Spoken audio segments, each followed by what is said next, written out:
وعلى آله وصحبه أجمعين أما بعد. Jamaah Masjid Nur Salam yang dimuliakan Allah Subhanahu wa taala. Alhamdulillah, rasa syukur senantiasa kita persembahkan kehadirat Allah Subhanahu wa taala atas seluruh nikmat yang Allah berikan. Sehingga pada malam hari ini kembali kita bisa berkumpul bermajelis ilmu yang insyaallah akan menambah ilmu, wawasan dan pastinya kualitas ibadah kita kepada Allah Subhanahu wa taala. Amin ya rabbal alamin. Salawat beriring salam terlimpah curahkan kepada suri tauladan kita Nabi besar Muhammad sallallahu alaihi wasallam. Nabi yang bersabda, "Sallu kama ra'aitumuni usalli." Salatlah kalian sebagaimana kalian melihat aku salat. Karena kita tidak melihat Nabi salat, maka kita belajar dari yang melihat Nabi salat. Dan seterusnya. Dan ini menunjukkan bahwasanya agar bisa menunaikan salat seperti yang diajarkan Nabi Muhammad sallallahu alaihi wasallam, itu harus belajar dari guru, dari seseorang yang sanadnya menyambung, melihat siapa yang melihat sampai kemudian melihat Nabi Muhammad sallallahu alaihi wasallam. Jemaah sekalian yang dimuliakan Allah Subhanahu wa taala. Pada malam hari ini kita akan sama-sama mengaji satu hal penting dalam sholat. Dan kalau saya boleh simpulkan, mungkin bab sholat yang paling detil, yang paling rinci, itu adalah bab yang kita akan kaji pada malam hari ini, yaitu tentang sujud sahwi. Tentang sujud sahwi. Dan nanti rinci itu akan terasa di sebab-sebab kapan saja orang itu sujud sahwi. Kalau jadi makmum enak, melok baik. Tapi jadi imam ini tanggung jawabnya besar. Dia harus tahu mana hal-hal yang menyebabkan sujud sahwi, mana yang tidak. Dan pada malam hari ini kita akan coba jelaskan, wallahu a'lam, apakah akan selesai dalam satu pertemuan atau butuh dipecah menjadi dua pertemuan. Kita akan coba ya dengan waktu kita yang terbatas. Yang pertama, sujud sahwi. Disebut sujud sahwi karena biasanya dilakukan karena sahwi. Sahwi itu dalam bahasa Arab artinya lalai. Seharusnya ruku, dia langsung sujud karena nggak tahu pikirannya kemana. Mungkin saking nikmatnya langsung. Atau dia baru sujud sekali, saking lamanya sujud, lalai, dia langsung bangun, dikira sudah sujud 2 kali. Macam-macam. Termasuk informasi yang kami dapat, imam sholat Idul Adha yang lupa takbir, manusia, namanya manusia. Mungkin salah, gugup, lupa. Sehingga disyariatkanlah satu sujud yang namanya sujud sahwi. Apa faidahnya? Kenapa disyariatkan sujud sahwi? Untuk menyempurnakan kekurangan atau kesalahan yang terjadi di dalam sholat. Artinya adanya sujud sahwi itu tujuannya kalau ada yang ketinggalan atau ada yang meragukan dan lain sebagainya, ditutup lubang-lubang kesalahan tadi dengan sujud sahwi. Artinya dengan sujud sahwi insya Allah kesalahan dan kekurangan tersebut sudah ditambal, sudah disempurnakan. Ini tujuan disyariatkannya sujud sahwi. Dalam kitab At-Taqrirat itu disebutkan Nabi Muhammad sallallahu alaihi wasallam selama hidupnya melakukan sujud sahwi sebanyak 5 kali. Ada yang karena ragu, ada yang karena sholat 4 rakaat cuma 2 rakaat. Nabi itu pernah sholat zuhur atau dalam riwayat sholat asar baru 4 rakaat, baru 2 rakaat sudah salam. Tapi beda sahunya Nabi sama sahunya kita itu beda. Kalau kita itu karena lalai, memang benar-benar lalai, lupa. Kalau Nabi karena perintah Allah agar bisa mengajarkan umatnya. Kalau Nabi nggak pernah salah, lalu kita belajar dari siapa kalau salah? Nabi benar terus nggak pernah sujud sahwi. Mak mana belajarnya? Nah, Nabi mencontohkannya. Mak ini kalau terjadi. Jadi bagi Nabi itu justru wajib, karena harus menyampaikan. Kalau kita lain, jangan nyamuh. Berarti kita sama baik sama Nabi. Beda. Mohon maaf, seberibu maaf. Baik, itu hal pertama yang ingin kami sampaikan. Jadi disyariatkannya sujud sahwi itu dalam rangka menyempurnakan kekurangan yang terjadi. Yang kedua, nah ini yang penting dan perlu digarisbawahi. Sujud sahwi itu hukumnya sunnah. Sunnah itu apa, Pak? Dilakukan dapat pahala, ditinggalkan tidak berdosa. Nah, kenapa ini penting? Begini, Pak. Ketika sholat berjamaah, kemudian imam ini melakukan kesalahan, lupa kunut subuh misalnya, atau lupa tahiyat pertama, lupa, kan ditasbih sama makmumnya, subhanallah. Kalau sudah ditasbih nanti diakhirkan sujud sahwi sebelum itu. Kadang-kadang makmum menyimpan betul dalam pikirannya, oh kage di ujung ini pasti imamnya sujud sahwi nih, pasti imamnya sujud. Begitu sampai waktunya lupa juga imamnya sujud sahwi. Sebelum salam mestinya sujud sahwi, lupa juga. Jadi sahwi terhadap sujud sahwi, langsung salam. Wah, itu makmum yang tidak ngerti, makmum ini sholat kita, imamnya lupa, bubar, ribut. Jadi cerita di kampung 1 bulan. Padahal itu hukumnya, andaikan imamnya lupa lagi sujud sahwi, sah sholatnya. Nggak ada masalah. Ya, tapi nggak sempurna saja. Berarti kan ada yang ketinggalan, itu saja konsekuensinya. Tidak sampai batal. Ini kadang-kadang kan, apalagi kesalahannya di rakaat pertama, dinanti-nantikan nian sama makmum sampai rakaat terakhir imamnya kaget sujud sahwi. Rupanya lupa juga imam sujud sahwi. Apakah batal sholatnya? Tidak. Kenapa tidak batal? Karena sujud sahwi hukumnya sunnah. Dilakukan dapat pahala, ditinggalkan tidak berdosa. Kira-kira jelas Pak ya? Jadi santai saja. Orang tuh kalau beribadah pakai ilmu itu enak. Ada kapan dia harus protes keras, kapan tidak harus protes keras, kapan dia harus mempermasalahkan, kapan tidak harus mempermasalahkan. Karena tahu takarannya. Baik, itu yang kedua. Yang ketiga, tata caranya dulu. Sebelum nanti saya akhirkan sebab-sebabnya karena panjang. Tata caranya dalam mazhab Imam Syafi'i. Itu apapun penyebab sujud sahwinya sebelum salam. Apapun yang menyebabkan kita disyariatkan sujud sahwi, itu sujudnya sebelum salam. Jadi gimana Ustaz? Baca dulu di tahiyat terakhir, at-tahiyatul mubarakatus shalawat, dan seterusnya, fil alamina innaka hamidum majid. Sebelum assalamualaikum sujud Allahu akbar. Baca apa Ustaz? Tasbih. Seperti tasbih yang biasa juga tidak apa-apa. Syukur-syukur hafal doa khususnya. Subhanalladzi la yanamu wa la yashu.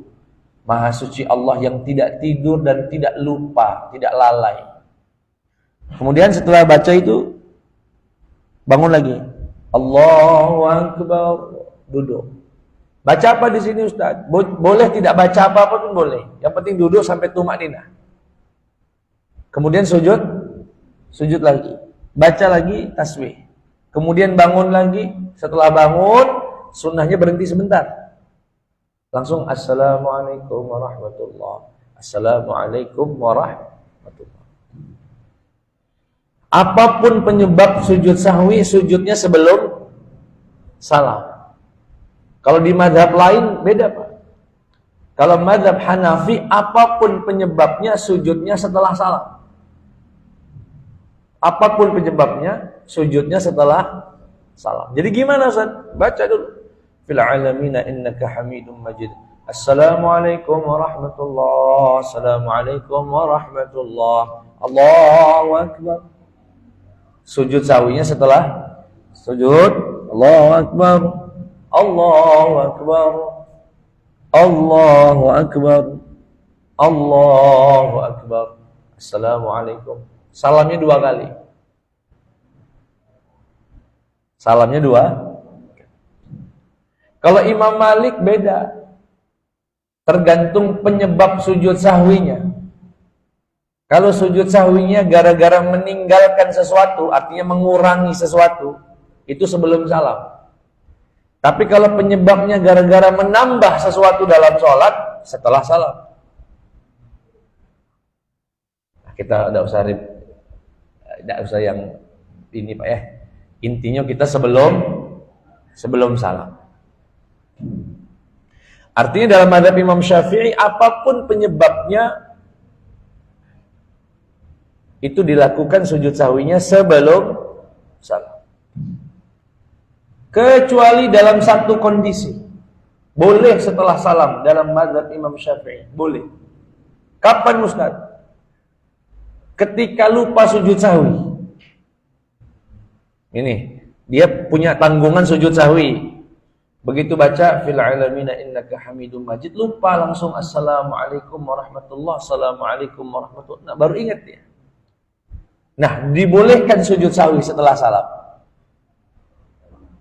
Tapi dengan syarat lupa, bukan sengaja. Kalau sengaja misalnya imam, enggak usahlah, sah juga tanpa sujud sahwi, langsung salam dia. Enggak disyariatkan lagi sujud salam. Tapi kalau dia lupa, disyaratkan, disyariatkan, dianjurkan. Tapi syaratnya 3. Syaratnya berapa, Pak? 3, mau sujud sahwi setelah salam itu. Pertama, jedanya enggak terlalu lama. Misalnya tadinya harus sujud sahwi, semestinya dia diperintahkan sujud sahwi, tahu-tahu langsung salam. Sudah istighfar, sudah antas salam, sudah doa, caknya aku tadi belum sujud sahwi. Sujud, nah enggak lagi, sudah Pak, lewatlah, sah sholatnya. Tapi kalau begitu salam langsung ingat, sujud sahwi. Itu syarat yang Syarat yang kedua, agak dibolehkannya sujud sahwi setelah salam dalam mazhab Imam Syafi'i. Pertama tadi tidak terlalu lama jedanya. Yang kedua, betul-betul lupa, bukan karena sengaja meninggalkan sujud sahwi. Memang lupa niat. Kalau dia sengaja sebelum salam, ya nggak perlu di sujud sahwikan lagi. Yang ketiga, belum batal. Maksudnya Ustaz, ada uang itu kan, assalamualaikum warahmatullahi wabarakatuh, assalamualaikum warahmatullahi wabarakatuh, langsung buang angin. Karena memang nahan rupanya. Ya, kalau sudah batal ya sudah, nggak ada sujud. 3 syarat itu terpenuhi, boleh dalam mazhab Imam Syafi'i sujud sahwi selepas salam. Baik. Kira-kira jelas, Pak? Bu, insya jelas hari ini, minggu depan lupa lagi. Tidak apa-apa, yang penting ngaji. Baik. Sekarang yang menyebabkan sujud sahwi apa saja? Dan ini yang agak butuh ketelitian dan butuh konsentrasi Bapak Ibunya. Saya juga harus konsentrasi. Jadi kalau saya agak lalai mohon diingatkan. Penyebab sujud sahwi itu, ini saya coba kombinasi dari beberapa kitab, ya, termasuk di Safinatun Najah, ada kurang detail sedikit, saya tambahkan dari beberapa kitab. Minimal ada 4, Pak, yang menyebab secara umum ya, yang menyebabkan sujud sahwi itu ada 4. Yang pertama, meninggalkan sesuatu yang diperintah. Jadi sesuatu yang mestinya dilakukan ditinggalkan. Ya, ditinggalkan, maka nanti sujud. Nanti saya akan detilkan ini. Yang kedua, melakukan yang dilarang. Tadi meninggalkan yang diperintah, yang kedua melakukan hal yang dilarang. Yang ketiga, ragu. Ini 2 rakaat apa 3 ya? Aku tadilah baca Al-Fatihah apa belum? Ragu, ada keraguan. Yang keempat, memindah rukun. Memindah rukun. Sujud dulu baru ruku. Pindah. Baca Al-Fatihah saat ruku. Nah, di berdiri lupa baca Fatihah, malah saat sujud atau saat ruku baca Al-Fatihah. Ya ini kan mungkin saja terjadi, walaupun ya jarang lah yang, tapi ini dijelaskan oleh 4 itulah yang menyebabkan sujud. Nah, sekarang saya akan detilkan dan langsung praktek, Pak. Yang pertama apa tadi, Pak? Meninggalkan sesuatu yang diperintah. Artinya Nabi merintah, artinya Nabi Muhammad memerintahkan untuk dilakukan oleh orang yang sholat, tapi tidak dilakukan. Nah, yang diperintah Nabi ini kan tidak semuanya wajib. Tidak semuanya. Ada yang rukun, ada yang sunnah. Nah, yang sunnah sendiri, ada yang sunnah ab'ad, udah kita jelaskan ini berkali-kali. Ada yang sunnah hayat. Sekarang kalau yang ditinggalkan rukun, artinya saya perinci nih, yang nomor 1 ini. Penyebab pertama sujud sahwi, meninggalkan yang diperintah oleh Nabi. Nah, yang diperintah Nabi ini kan gak semuanya wajib, Pak. Ada yang wajib, ada yang sunnah. Kalau wajib semua, gak mungkin. Nah, yang wajib ini yang kita bahasakan rukun. Berapa jumlahnya, Pak? 13. Yang sudah kita jelaskan. Makanya saya katakan bab ini agak rumit, minimal dia harus menguasai bab sebelumnya. Nah, sekarang gini. Sekarang kalau yang ditinggalkan rukun.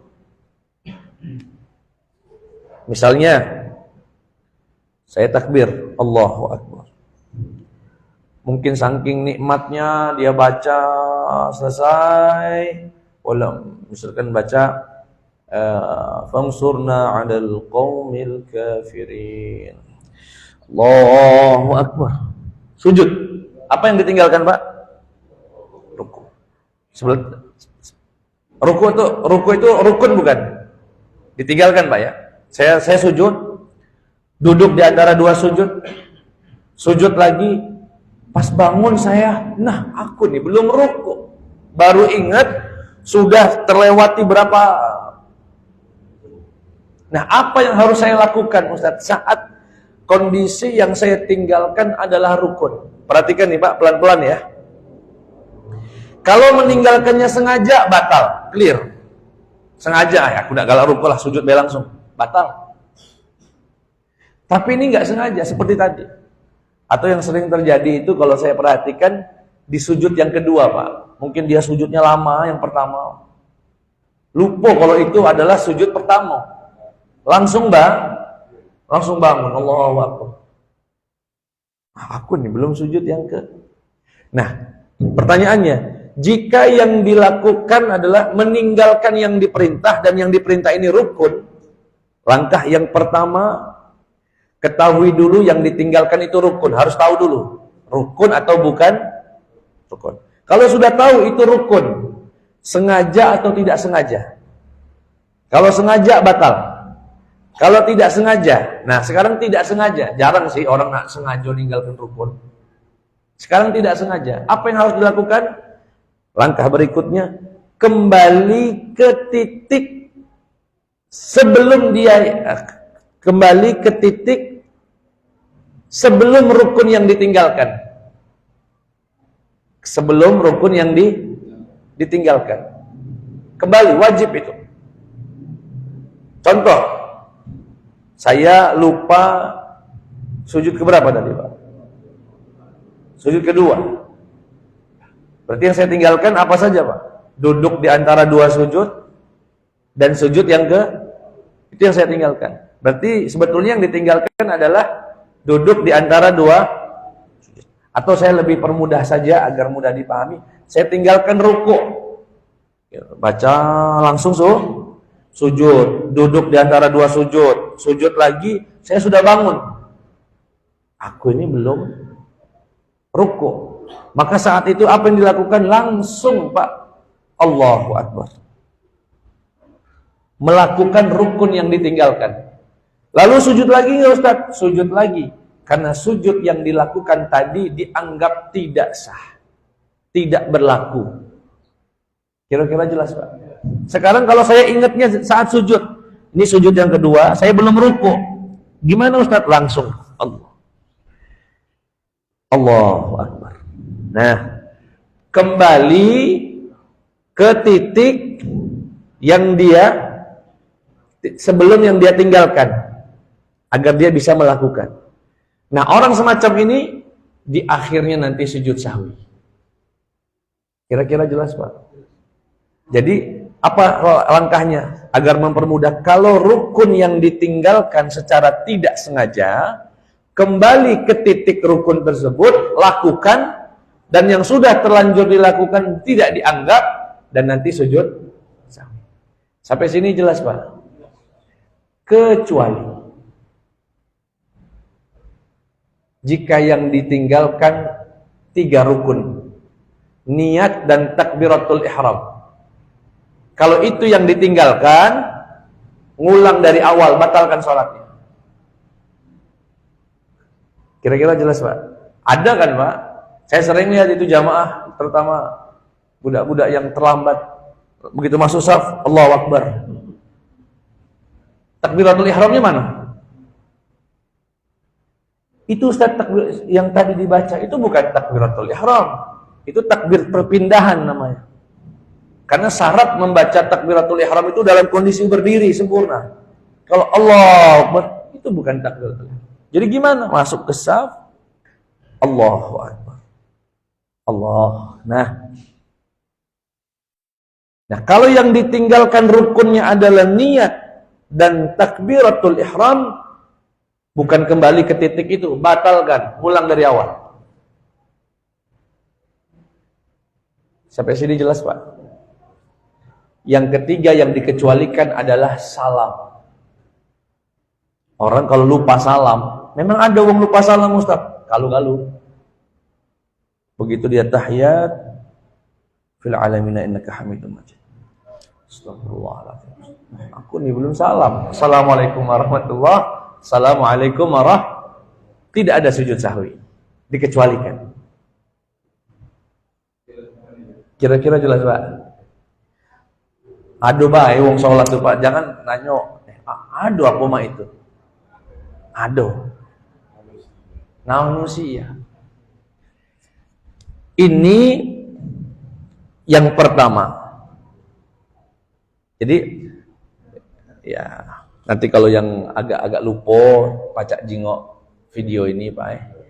Atau kalau mau agak bagus kualitasnya, lihat YouTube kami. Mungkin kualitasnya kan kamera lebih bagus, pacak di catat ulang. Sekarang, tadi sebab yang pertama apa, Pak? Meninggalkan yang diperintah. Sedangkan yang diperintah Nabi ini macam-macam. Ada yang wajib, ada yang nggak wajib. Kalau yang ditinggalkan itu yang wajib, caranya seperti yang kami jelaskan barusan. Balik ke titik yang dia tinggalkan, nggak bisa. Oh nggak usah balik lagi Ustaz, lanjut baik KGS. Tinggal ditutup dengan sujud sujud sahwi. Enggak. Sujud sahwi tidak bisa menutupi rukun yang ditinggalkan. Rukun wajib dilakukan dan balik ke titik yang dia tinggalkan. Al-Fatihah yang ditinggalkan misalnya, balik lagi berdiri baca Al-Fatihah. Tahiyat akhir Yang ditinggalkan balik lagi ke tahiyat akhir. Pokoknya yang mana ditinggalkan. Kecuali tadi takbiratul ihram dengan nih itu ngulang dari awal. Atau kalau salam di akhir tidak perlu lagi sujud sah. Baik, yang kedua, sekarang yang ditinggalkan itu yang sunnah, bukan yang wajib. Nah, sunnah ini ada dua macam, Pak. Sudah kita jelaskan. Yang pertama namanya sunnah ab'ad, yang kedua namanya sunnah hayat. Apa itu sunnah ab'ad? Cuma 5 saja. Kalau di kitab ini ada 7, di Safinatun Najah 7, tapi intinya sama.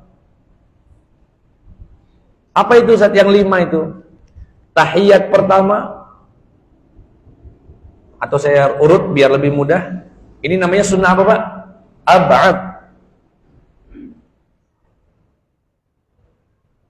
Duduk tahiyat pertama, bacaan tahiyat pertama, salawat kepada Nabi di tahiyat pertama. Jelas kira-kira, Pak? Jadi tahiyat pertama itu 3 hal itu, Pak. Ada duduknya, tahiyatnya, salawat kepada Nabi. Yang keempat, salawat kepada keluarga Nabi, tapi di tahiyat terakhir. Wa ala ali Muhammadnya. Itu keluarga Nabi. Yang kelima, kunut subuh. Ini namanya sunnah ab'ad. Selain dari yang 5 ini, dan selain dari yang rukun, di dalam sholat itu namanya sunnah hayat. Apa saja yang Bapak lakukan selain yang 5 ini, dan selain dari yang rukun, namanya sunnah hayat. Apa saja? Takbir intiqal, gerakan tangan, sedekap, tangan saat tahiyat, salam bolak-balik kepala, tasbih subhanallah subhanallah, mengeraskan suara saat sholat maghrib, melembutkan suara saat sholat zuhur, pandangan ke tempat sujud. Itu semua apapun yang Bapak lakukan dalam sholat, selain dari yang 5 ini, dan selain dari yang rukun 13, namanya sunnah hayat. Dan ini sudah kami jelaskan sebelumnya. Nah, sekarang yang ditinggalkan sunnah ab'ad, Ustaz. Nah, ini kan masih di sebab yang pertama ya. Sebab yang pertama adalah meninggalkan yang diperintah Nabi. Sedangkan yang diperintah Nabi ini macam-macam. Ada yang rukun, wajib, ada yang sun. Kalau yang rukun, kembali ke titik yang dia tinggalkan. Setelah kembali, sebelum salam sujud sahwi. Yang kedua, meninggalkan yang diperintahkan Nabi tapi sifatnya nggak wajib. Hukumnya sunnah. Nah, sunnah ini tadi ada 2. Sunnah ab'ad sama sunnah hayat. Nah, sunnah ab'ad ini apa saja? Cuma 5. Duduk tahiyat pertama, bacaan tahiyat pertama, sholawat kepada Nabi di tahiyat pertama, sholawat kepada keluarga Nabi di tahiyat terakhir, dan yang terakhir kunut subuh bagi mazhab Imam Syafi'i. Nah, kalau 5 ini ditinggalkan, misalnya, berarti contohnya apa, Pak? Kunut subuh misalnya. Sami'allahu liman hamidah. Allahu akbar. Ini rakaat kedua salat subuh nih, Pak. Lupa dia. Kalau itu rukun harus balik kan, Pak? Harus balik lagi kemudian baca doaku. Tapi karena dia bukan rukun, perhatikan, kalau yang ditinggalkan sunnah ab'ad, sholatnya lanjut saja, nggak usah balik-balik. Justru kalau balik batal sholatnya. Lanjut saja, Pak. Nanti sebelum salam sujud sahwi. Sebelum salam sujud. Kenapa Ustadz dianggap batal? Perhatikan, Pak. Sami'allahu liman hamidah. Ini rakaat kedua salat sunnahnya ngangkat tangan doaku. Saya lupa. Allahu akbar. Sudah masuk ke dalam sujud. Sujud ini hukumnya apa, Pak? Rukun, wajib. Nggak boleh meninggalkan yang wajib ini untuk balik lagi ke atas baca kunut. Itu sujud hukumnya wajib, kunut subuh hukumnya sunnah. Nggak boleh meninggalkan yang wajib untuk yang sunnah, batal sholatnya. Jadi gimana Ustaz? Ya lanjut aja. Toh nggak batal kan, yang ditinggalkan bukan rukun. Nah nanti untuk menyempurnakan kekurangan itu sujud sahwi. Jelas kira-kira Ibu? Contoh lain, apalagi tadi sunnah ab'ad Pak. Tahiyat pertama, saya lagi sholat zuhur, di sujud yang kedua, di rakaat kedua. Di rakaat kedua. Anjurannya kan setelah sujud yang kedua, duduk untuk membaca tahiyat awal, tahiyat pertama. Saya lupa. Atau bahkan sengaja. Langsung Allahu Akbar. Pasti jamaah ribut belakang. Nah, kita sebagai imam harus tahu dulu tahiyat pertama itu hukumnya apa, Pak? Ingat, tahiyat awal itu sunnah ab'ad. Jadi gimana Ustadz? Gak usah duduk, lanjut aja sholatnya. Mau tasbihnya ribut sampai 1000 kali di belakang, gak usah geter. Kadang-kadang imam ini geter dia. Begitu ditasbihkan oleh makmumnya ngeyel pula. Nggak ngaji masalahnya ini. Sampai nyebut pula bahasa Indonesia. Subhanallah. Tidak duduk-duduk imam. Akhirnya apa kata makmum? Duduk, mam. Duduk.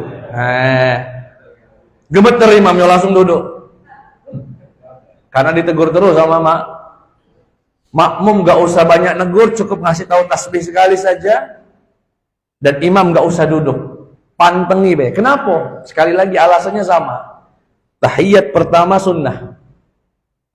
Tahiyat awal itu hukumnya ketika dia sudah berdiri ini di rakaat kedua rukun. Gak boleh ninggalkan rukun yang wajib untuk yang sunnah. Lanjut saja. Nanti sebelum salam sujud sahwi. Aman itu. Kira-kira jelas Pak? Ini selama imam belum tegak. Kalau imamnya baru sampai sini misalnya, Allah, subhanallah, nah langsung duduk, tidak ada masalah. Karena dia belum melakukan rukun baru. Kata Nabi, ini berdasarkan sabda Nabi, kalau belum yastatim, belum sempurna dia berdiri, balik lagi, tidak ada masalah. Kira-kira jelas Pak? Ini kalau sunnah apa berarti sunnah ab'ad itu? Kalau ketinggalan, sengaja atau tidak sengaja, lanjutkan saja dan nggak perlu kembali. Nanti sebelum salam, sujud sahwi. Kira-kira jelas Pak? Insya Allah. Yang berikutnya, yang ditinggalkan tadi rukun. Kalau rukun balik ke titik semula, ke titik yang dia tinggalkan, ya lakukan seperti hal biasanya, nanti sujud sahwi. Yang kedua sunnah ab'ad, kalau ketinggalan, sengaja tidak sengaja, tidak perlu balik, lanjut saja, nanti sebelum salam sujud. Sekarang sunnah hayat. Sunnah hayat itu selain dari yang 5 dan 13 itu Pak, apa saja. Kalau ketinggalan, ditinggalkan oleh imam atau oleh makmum, apa yang harus dilakukan? Sama, lanjut saja. Lanjut saja. Justru kalau dia balik lagi, batal sholatnya. Batal sholatnya. Saya akan bacakan redaksi untuk yang hayat ya.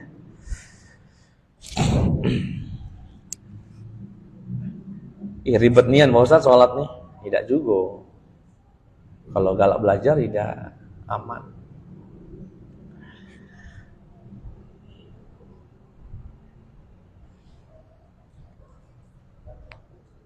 Perhatikan nih Pak, ini penting sekali Pak. Idza tarakal musalli sunnatal hay'ah.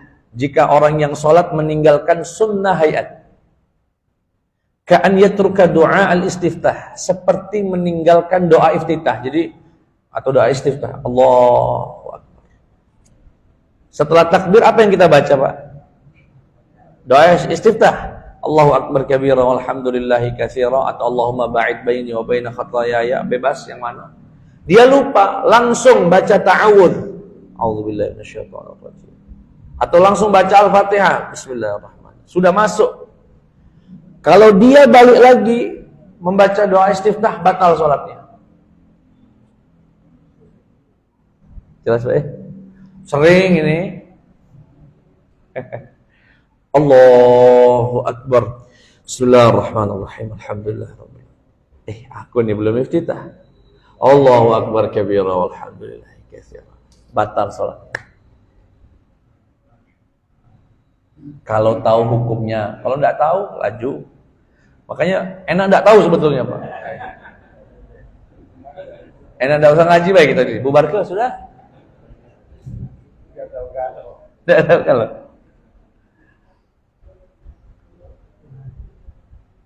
Tapi kalau enggak sengaja, Ustaz. Karena lupa tadi. Allahu Akbar. A'udzubillahi minasyaitonirrajim. Allahu Akbar kabir walhamdulillah katsira. Spontan mah itu, Pak. Tanpa dia bisa mengontrol.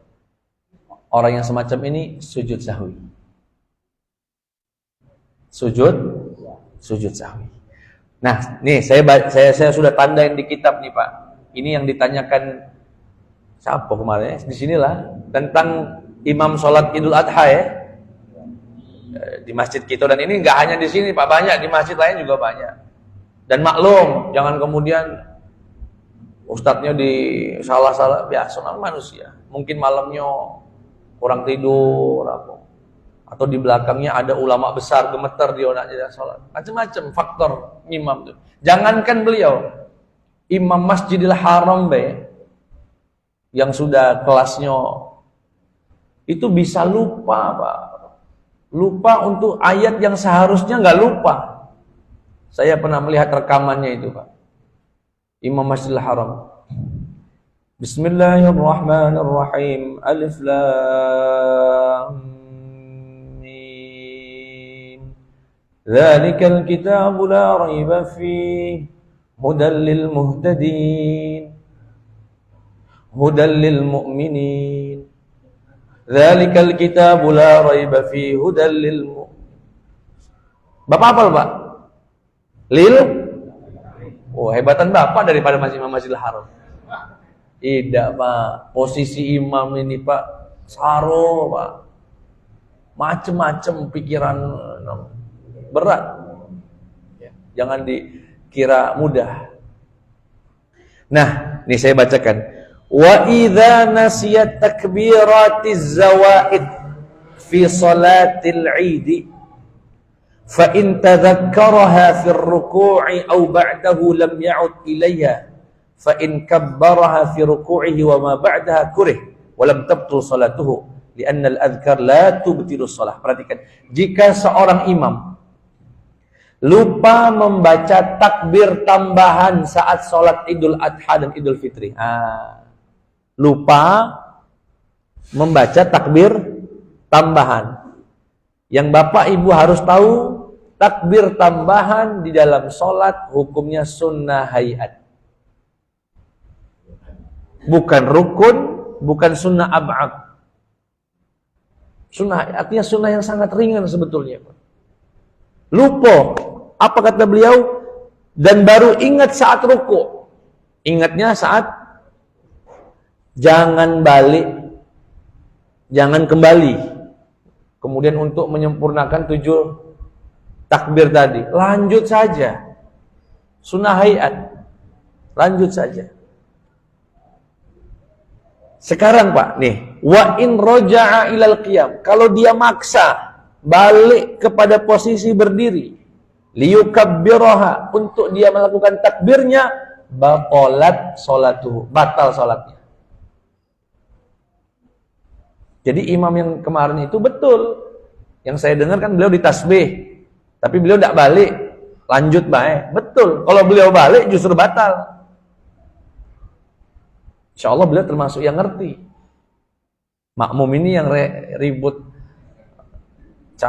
kiamat rasa sholat, biasa baik padahal. Ya. Aku baca dulu baik.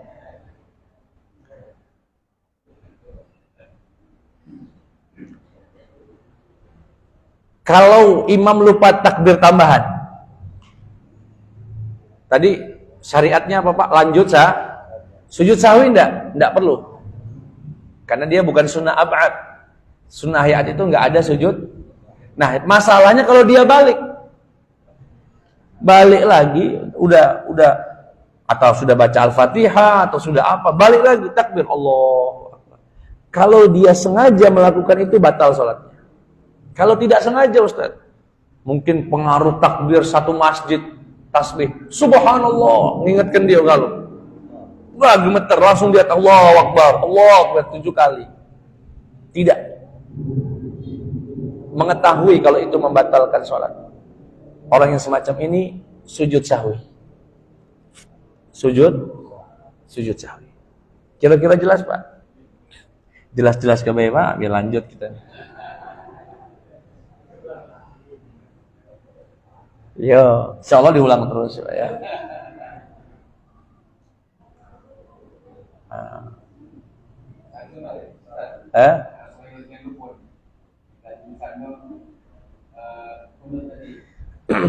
Dia baru nak gerak, kalau nak gerak dia lupa kan, dia berdoa nak sujud kan. Dan itu selama dia belum sujud niat, boleh balik. Iya. Pokoknya selama dia masih, andai kan dungkel, lututnya lah nyampe bawah misalnya, cuma pala ini belum, masih boleh balik ke atas. Karena dia belum masuk ke rukun yang baru. Tapi kalau sudah sudah sujud, balik. Nah tadi, meninggalkan rukun untuk sesuatu yang hukumnya sunnah. Jika sengaja. Iya, ingat ke dia. Iya. Tugas makmum itu. Sebelum. Apa ini? Nanti sampai itu Pak. Sampai. Ini jujur Pak, bab yang agak kita catat tadi Pak. Kalau di buku nyebutnya 4, rupanya 4 ini nak dipecah puluh. Ya, pecah puluh.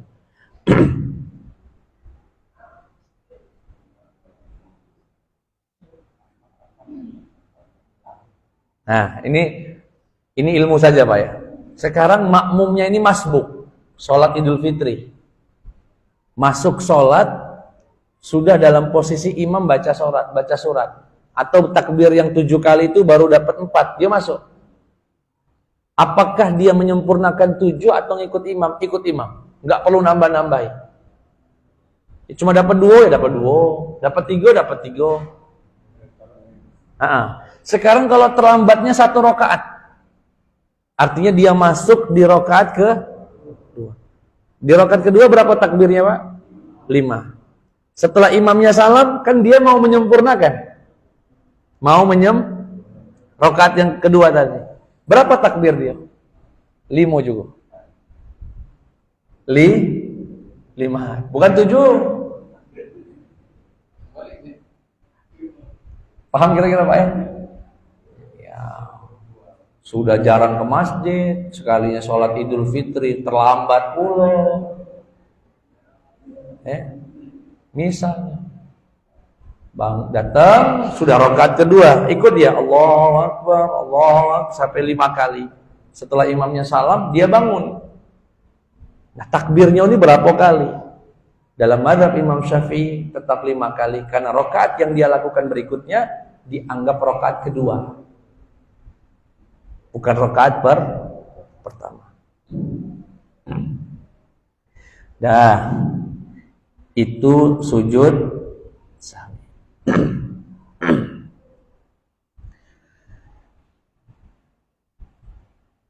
Dan itu baru sebab yang pertama. Lah sejam Pak. Tanyalah Pak kalau nak tanya. Aku lagi nggak, ibu tuh lah gatalnya dari tadi itu. Silakan Bu.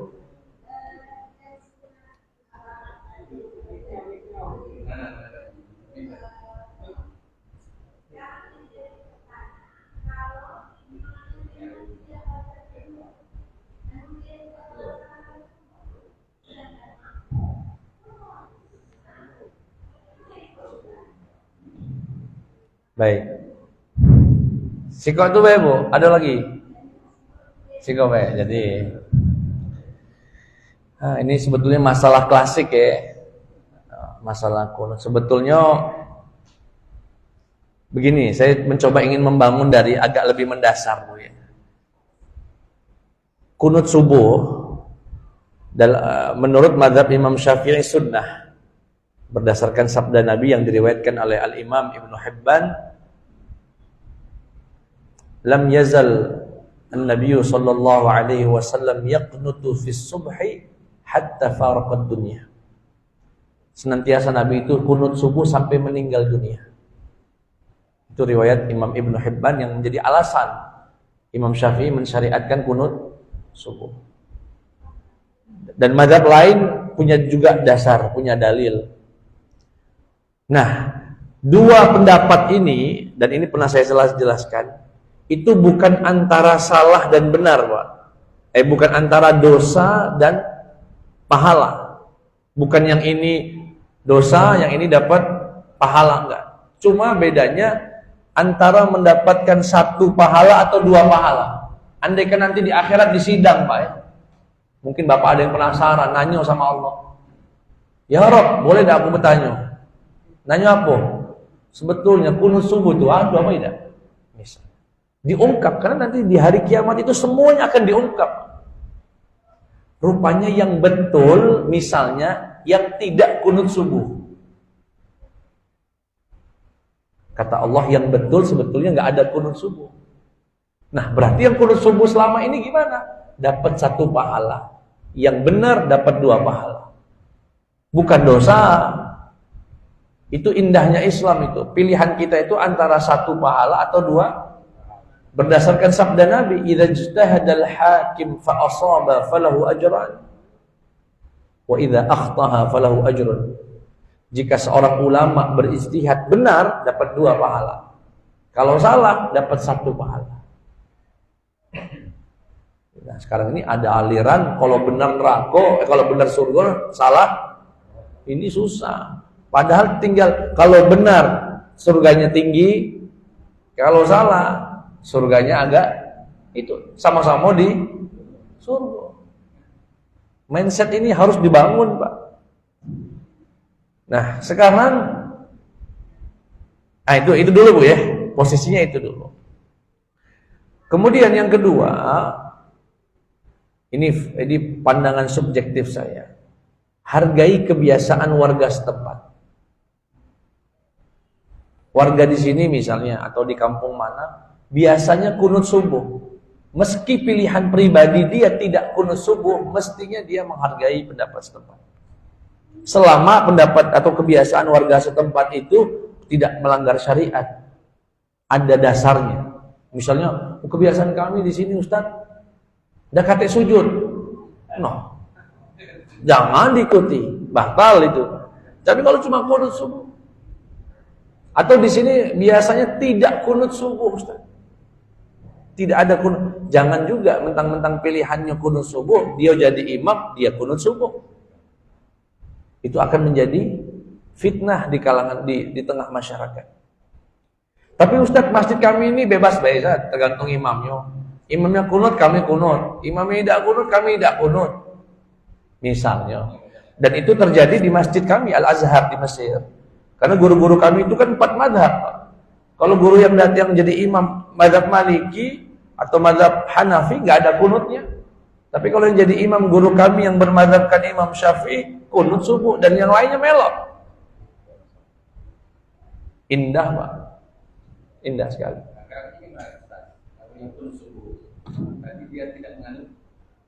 Melok, dok. Nah, kaget itu kasus baru lagi itu. Baik, sampai sini jelas Bu ya? Nah, ini kita belajar dari Buya Hamka juga, Pak. Buya Hamka itu mazhabnya tidak berkunut karena beliau tokoh Muhammadiyah dan ulama besar. Ketika beliau kunjungan ke Jawa Timur ke salah satu pondok pesantren punyanya NU, beliau jadi imam kunut subuh. Ketika ditanya kenapa, aku hormati kebiasaan di pondok tersebut. Lebih dulu dari Buya Hamka, Imam Syafi'i. Imam Syafi'i itu pernah berkunjung ke markasnya Imam Hanafi, Pak. Dan saat itu Imam Hanafi sudah meninggal. Karena Imam Syafi'i itu lahir di tahun wafatnya Imam Abu Hanifah atau Hanafi. Tapi banyak muridnya. Ketika muridnya menyambut kedatangan Imam Syafi'i, diminta suruh imam sholat subuh. Ketika imam sholat subuh, Imam Syafi'i tidak kunut subuh. Ditanya sama murid-muridnya Imam Abu Hanifah, bukankah mazhabmu itu kunut subuh? Kenapa tidak kunut subuh? Kata beliau, ihtiraman li Abi Hanifah. Aku ingin memuliakan guru kalian, Imam Abu Hanifah, yang sudah mengajarkan di sini tidak ada kunut subuh. Indah sekali agama itu kalau dijalani orang-orang yang berilmu dan berakhlak. Yang jadi ribut ini, ilmunya dikit, batu loh. Nah, sekarang masuk ke pertanyaan ibu. Di sini Ustadz, makmumnya biasa kunut subuh. Imamnya tidak kunut subuh. Apakah kami kunut sendiri masing-masing? Atau kami ikuti imam? Kalau saran saya, ikuti imam. Ikuti saja imam. Walaupun dalam mazhab Syafi'i dibolehkan membaca kunut subuh, tapi cepat. Dan perlu Bapak ketahui, kunut subuh itu enggak harus baca Allahumma hdina fiman hadait, enggak wajib. Yang paling singkat dari kunut subuh, Allahumma ghfirli ya ghafar, cukup. Jadi ketika imamnya misalnya Sami Allahu liman hamidah, Allahu akbar, Allahumma ghfirli ya ghafar. Dapat ya. Jangan baca Allahumma hdini fiman hadait wa afini wa Allahumma sallimna wal muslimin, Allahumma lah imamnya lah, assalamualaikum warahmatullah. Ya Bu ya, saran saya, innama ju'ilal imamu liyutamma bih. Sesungguhnya imam itu dijadikan imam untuk diikuti, selama yang dilakukan tidak melanggar syariat. Nah, sebaliknya sekarang kalau imamnya kunut, dia sendiri tidak mau kunut, memilih tidak. Apakah dia, pertanyaan Pak, dia tegak lurus. Bagaimana ini Ustadz? Ada dua pendapat. Saya condong untuk mengatakan tidak batal. Saya condong untuk mengatakan tidak batal, tapi tidak bijaksana. Pendapat yang kedua, dan itu ada di dalam mazhab Syafi'i, batal dia karena li mukhalafatil imami mukhalafatan zahirah. Karena menyelisihi imam yang penyelisihannya itu tampak nyata di mata. Kalau menyelisihinya nggak kelihatan bacaannya, misalnya nggak ada masalah. Tapi yang kelihatan imamnya jelas-jelas begini baca doa, dia tidak. Seperti tidak menjadi itu batal. Versi, tapi caknya kalau pendapat ini aku di tengah masyarakat yang modelnya ini Pak yang gitu-gitu ini agak caknya tidak ada terima, sulit, yang sangat homogen. Tapi kalau di pesantren itu diterapkan di pondok-pondok. Sebetulnya sederhana nian masalah ini. Sudah sih imam kunut, imam tidak kunut, sudah. Amanlah itu Pak. Karena imam-imam besar kita sudah ngasih contoh loh Pak. Ulama-ulama besar kita sudah ngasih contoh. Sampai ke Buya Hamka sudah ngasih contoh. Imam Masjidil Haram yang pernah datang ke Istiqlal, Abdurrahman As-Sudais, selama beliau ngimam di Masjidil Haram tidak pernah baca bismillah. Dijaharkan. Ada alhamdulillahirabbil alamin gitu. Begitu beliau ngimam di Masjid Istiqlal, bismillahirrahmanirrahim. Simple, selesai urusan. 4 madhab ini insyaallah min ahli sunnati wal jamaah. Kira-kira jelas Pak? Insya Allah.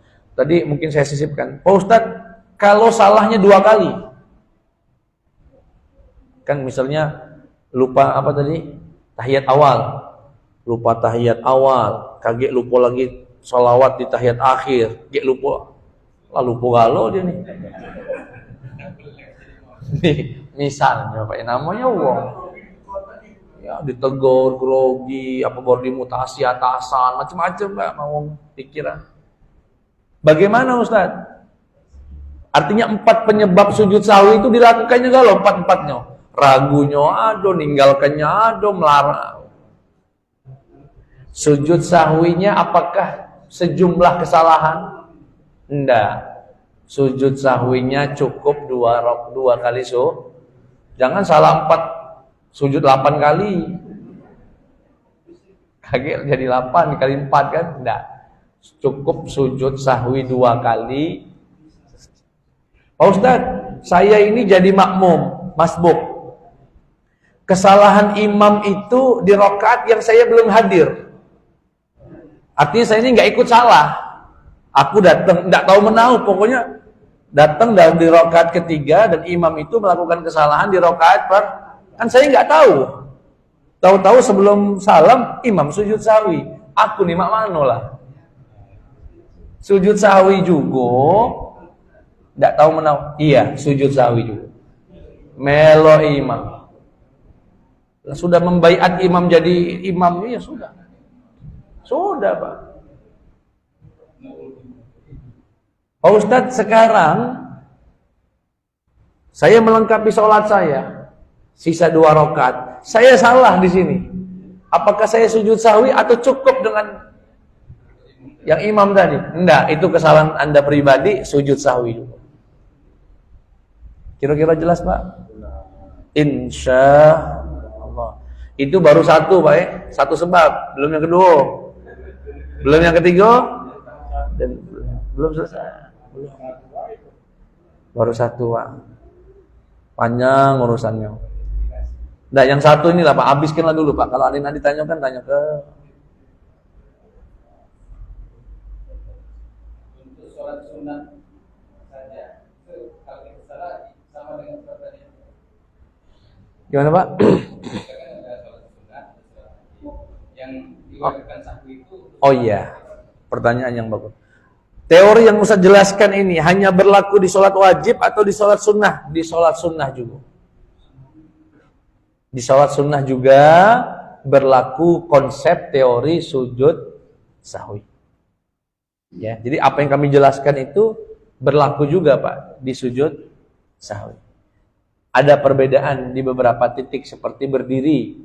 Berdiri itu kalau sholat fardu wajib, tapi kalau sholat sunnah nggak wajib, nggak rukun. Artinya kalau dia duduk dari awal nggak perlu sujud sahwi di sholat sunnah.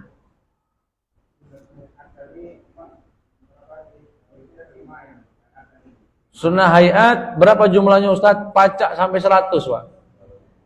Makanya aku sebutkan selain dari yang rukun 13, 5 yang ab'ad, semuanya sunnah. Kalau dalam kitab ini atau beberapa kitab hanya disebutkan 35. Kitab ini menyebutkan 35. Di kitab Manhaji itu hanya 20-an.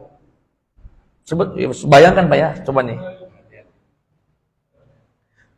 Allah ini sendiri hayat. Allah hayat. Mata ke tempat sujud hayat.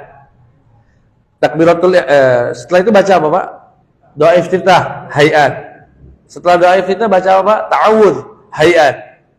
Kemudian baca bismillah itu rukun, waladhdallin. Amin hayat. Baca surat hayat. Berhenti di 6 titik yang sudah kita jelaskan minggu lalu hayat. Mengeraskan suara kalau sholat maghrib hayat. Mengecilkan suara sholat zuhur hayat. Bapak saat sujud sami Allah Allah hayat. Akbar. Matanya kemana, Pak? Sujud hayat. Tasbih 3 kali hayat. Sami Allah hayat. Hayat galau, Pak. Selain yang 13 dan yang 5, apapun yang Bapak lakukan itu sunnah hayat. Dan itu apa tadi teorinya? Kalau ketinggalan tidak boleh balik. Kalau balik sengaja batal. Tapi kalau baliknya tidak sengaja sujud sahwi. Jelas lagi kira-kira, Pak. Banyak nak disebutkan, banyak waktu kita udah. Makanya kaidah umumnya di insyaallah, Pak.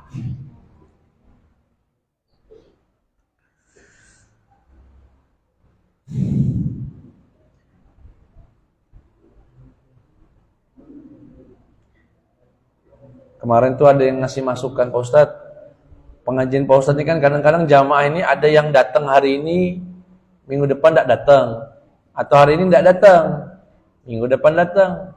Bertanya yang sudah ditanya ke kami yang sudah hadir tiap hari, rasa rugi dengan pertanyaan yang berulang-ulang itu, Ustaz. Mak mana, Ustaz? Paham Pak maksud kami, Pak? Ini sekarang ini kan banyak yang dah hadir nih, berapa orang? 3 orang. Kayak minggu depan datang, bertanya yang sudah saya jelaskan ini. Karena dia nggak hadir. Mak mana lah, Ustaz? Ya namanya juga bukan kuliah, Pak. Kalau kuliah, kampus, saya pacak ngomong. Seluruh mahasiswa yang tidak hadir minggu lalu tidak boleh hadir sebelum sudah dipelajari yang minggu lalu. Lihat rekamannya, rangkum macam-macam. Kalau mak ini tidak mungkin, nak ngomong mak itu, Pak. Yo. Nah, jadi gimana Ustadz ya kalau ada yang ditanya dan itu merasa sudah diulang? Insya Allah mengulang ilmu tidak ada ruginya. Insya makin manteng, makin mantap. Ya, tapi satu sisi juga motivasi selama masih bisa hadir. Karena ilmu ini bersilsilah, artinya nyambung, tidak bisa motong setengah.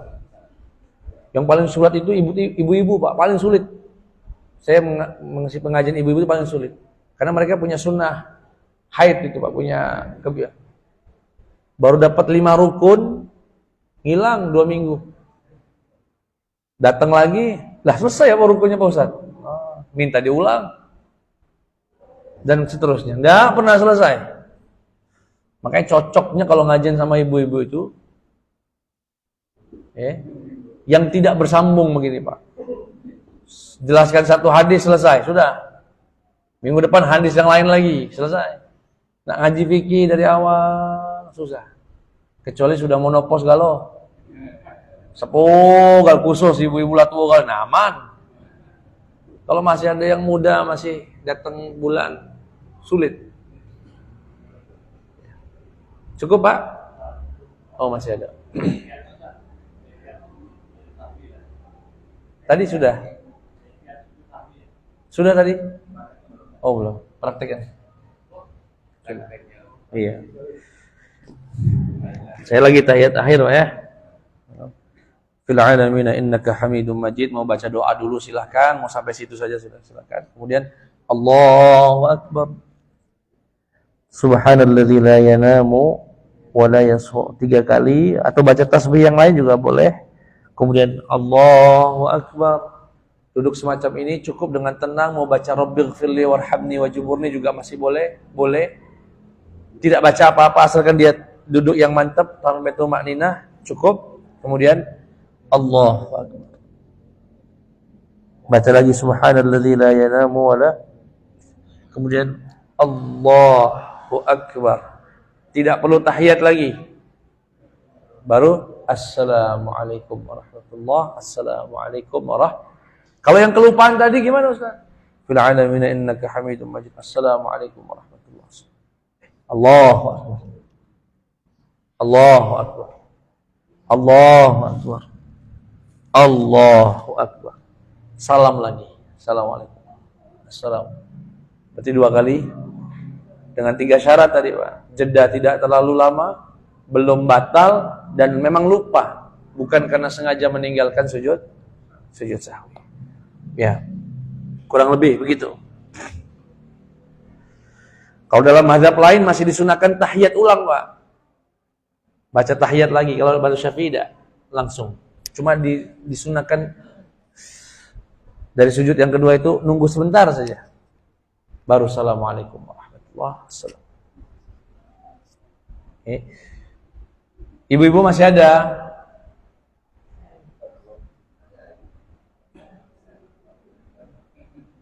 Oke, jika tidak ada, kita cukupkan pertemuan malam ini. InsyaAllah di 2 minggu yang akan datang, terutama yang muda-muda nih, untuk bekal, ya, masih calon-calon imam kita.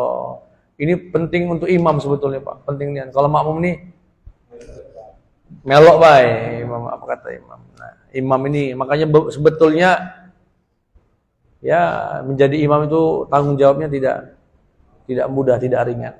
Ya, jadi bukan ajang berlomba-lomba jadi imam, ajang apalagi sampai rebut-rebutan.